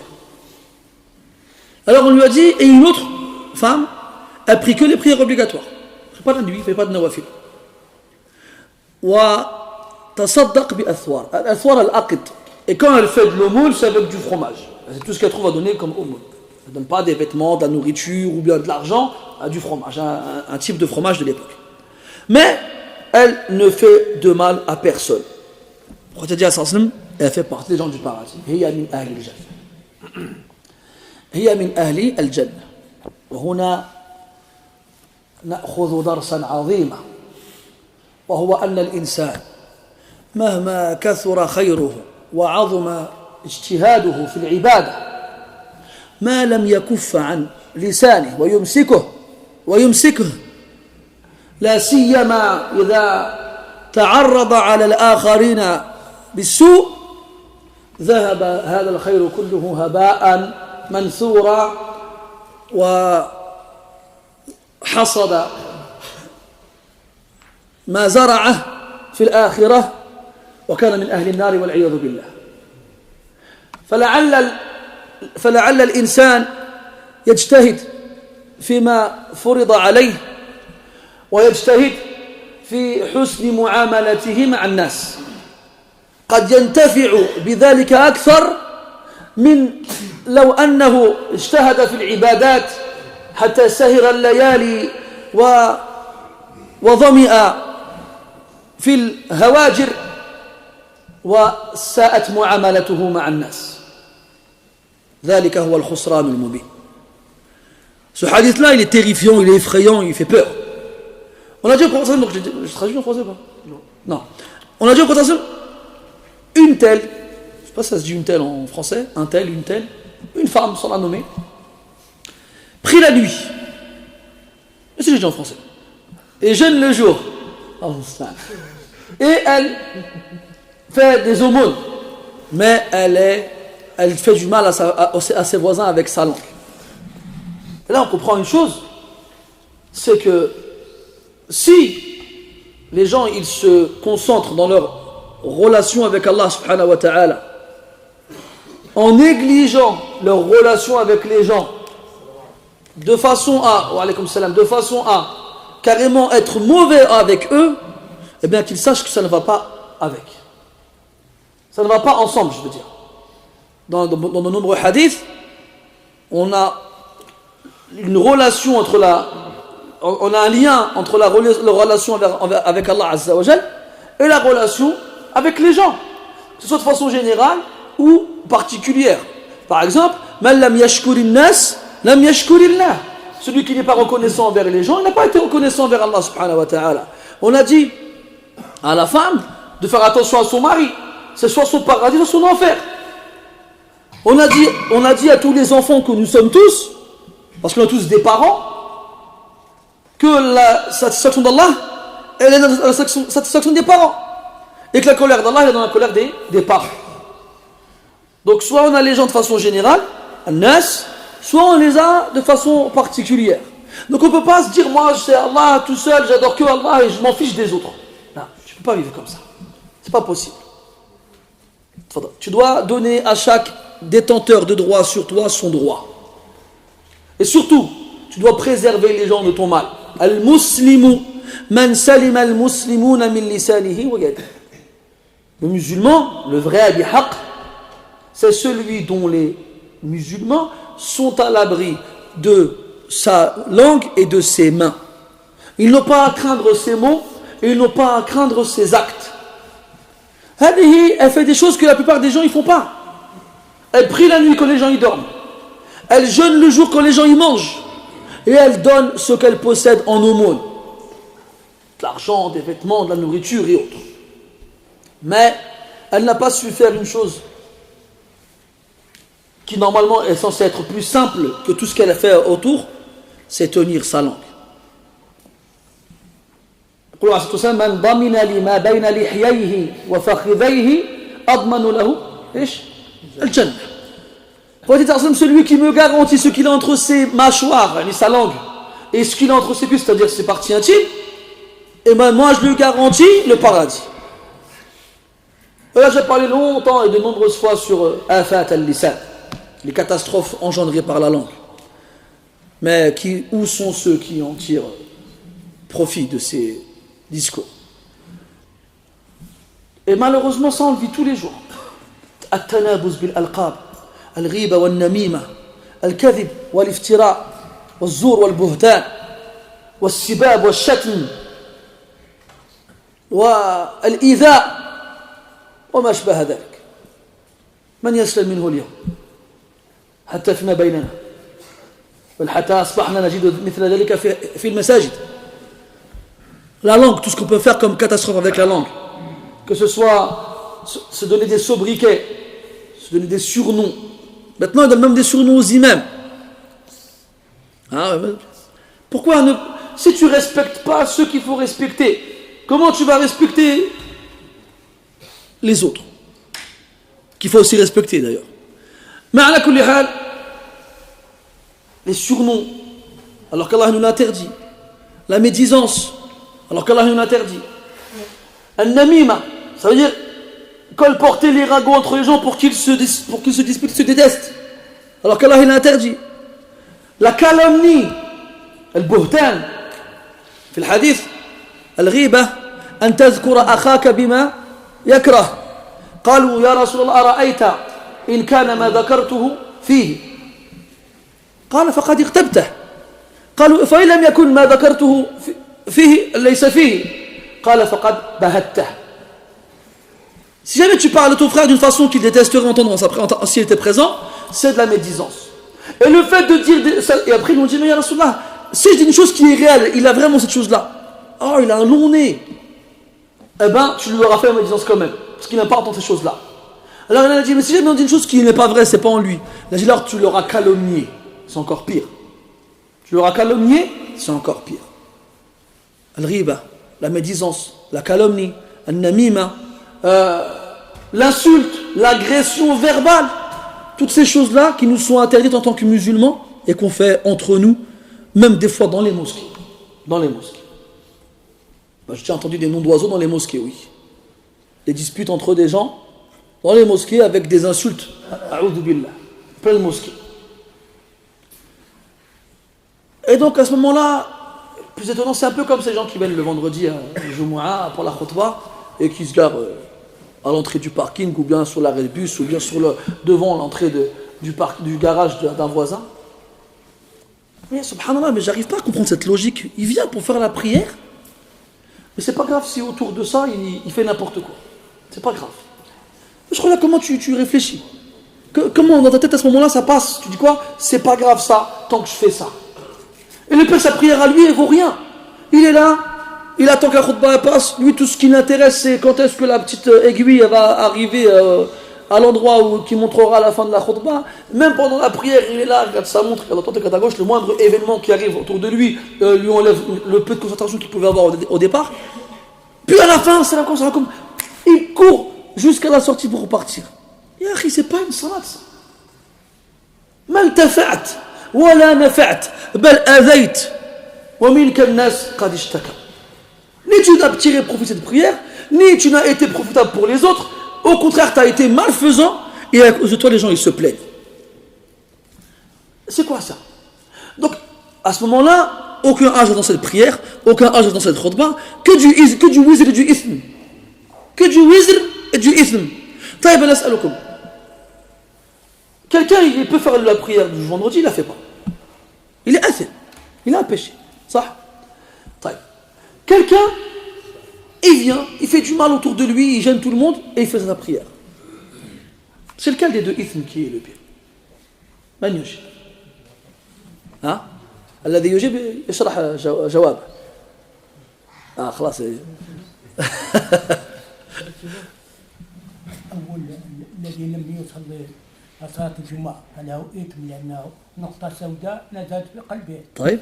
والثاني لقد أذى المسلمين. طيب. جواب مقبول. علاش؟ لأن الذي يأتي ليصلي أو الذي فاتته الصلاة مع قدرته على أدائها في الوقت هذا لم يضر إلا نفسه. ما ضر إلا نفسه فشره قاصر عليه. والذي يأتي ويؤذي هذا شره متعدي.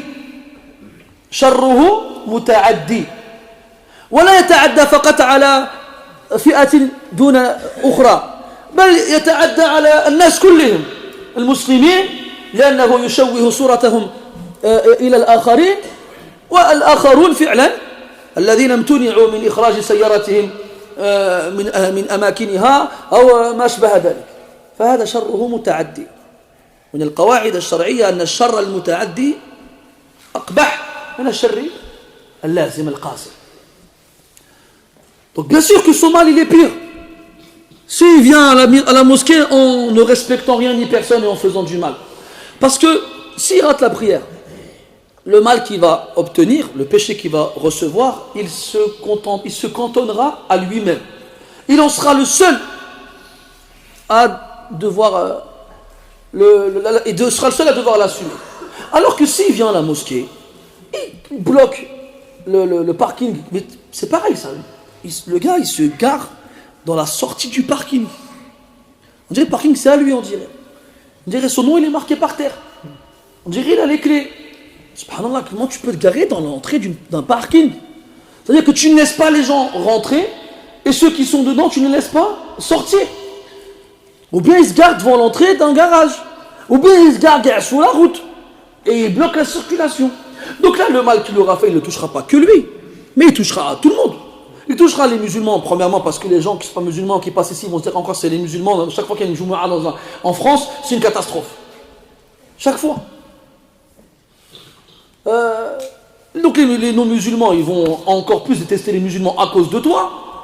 Donc à cause de toi, nous, on va encore plus être détestés à cause de toi. Sans parler du mal que tu crées en agissant ainsi.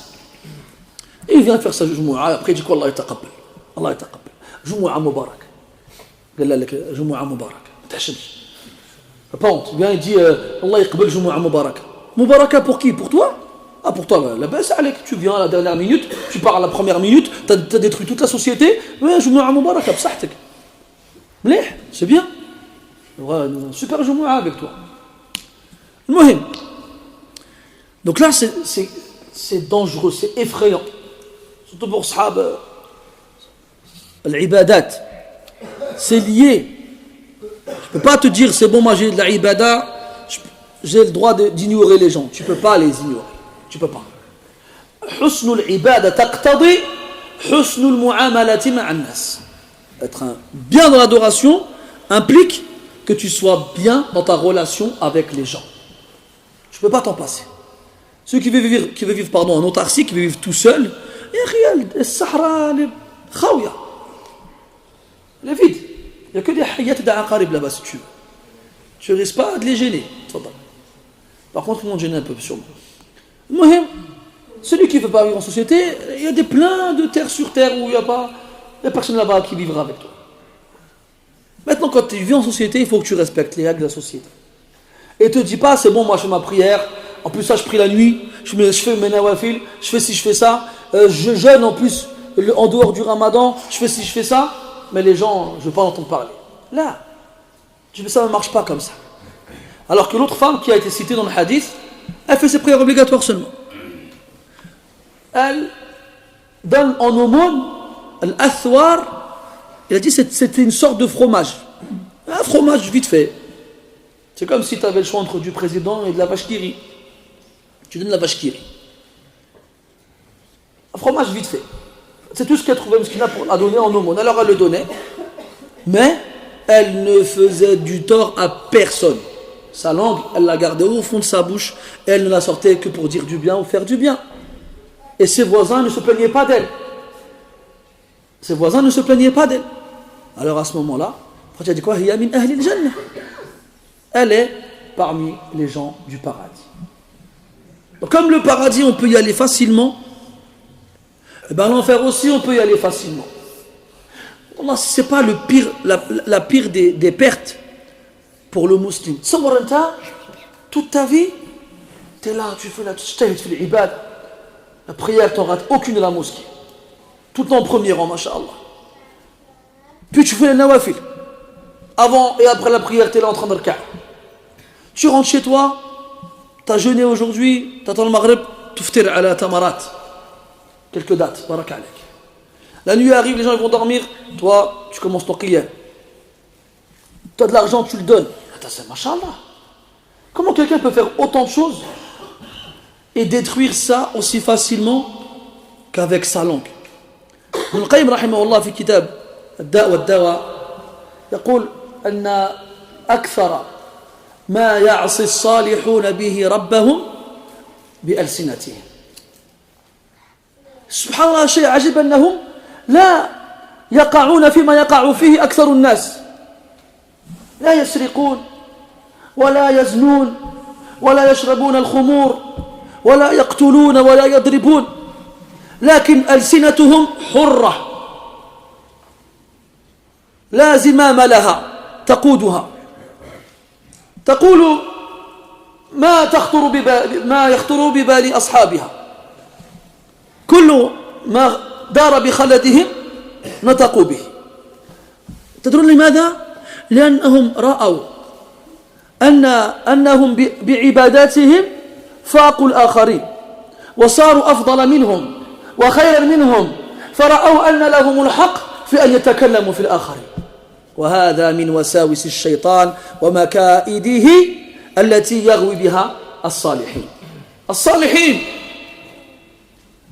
لذلك لا تضع نفسك خيرا من غيرك، لا تظنن ولو طرفة عين ولو مدة قصيرة أنك أفضل من غيرك، ولو قمت الليالي وصمت الأيام، ولو تصدقت بجميع ما تملك، ولو ركعت ونفلت والناس غافلون، ولو جعت وظمأت والناس يأكلون.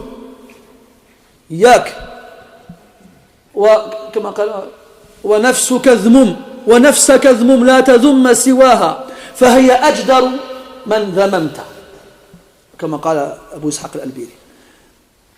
Ibn al-Qayyim rahimahullah ta'ala, il dit que les gens, les pieux, les vertueux, généralement la chose avec laquelle ils désobéissent à Allah, c'est leur langue.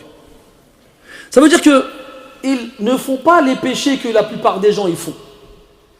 Ils ne forniquent pas, ils ne volent pas, ils ne consomment pas l'usure, il ne tue pas, il ne faut pas ces choses-là. Mais par contre, ils parlent sur les autres. Avec leur langue, ils font du mal. Pourquoi?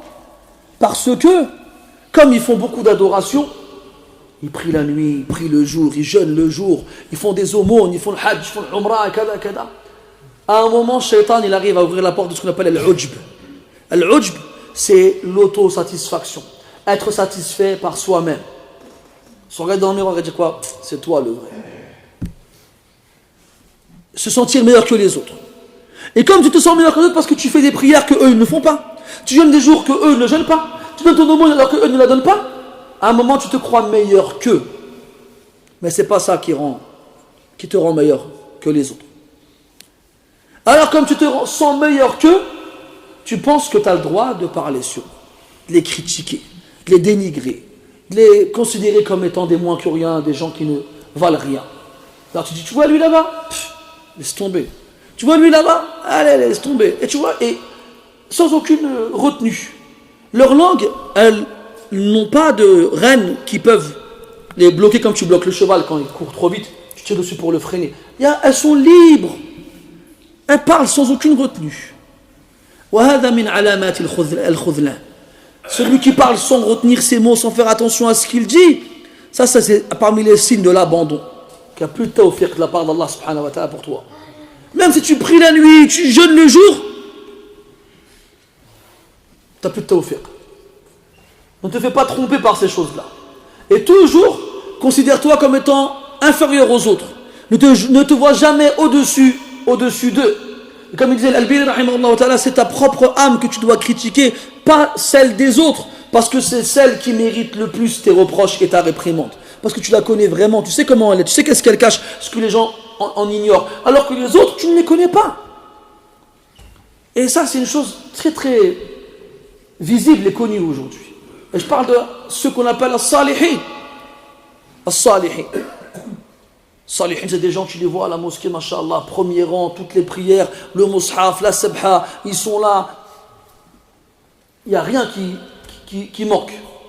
Le jeudi, le lundi, ils sortent leur petit aluminium avec des dates et ils les mangent. Ils ont jeûné.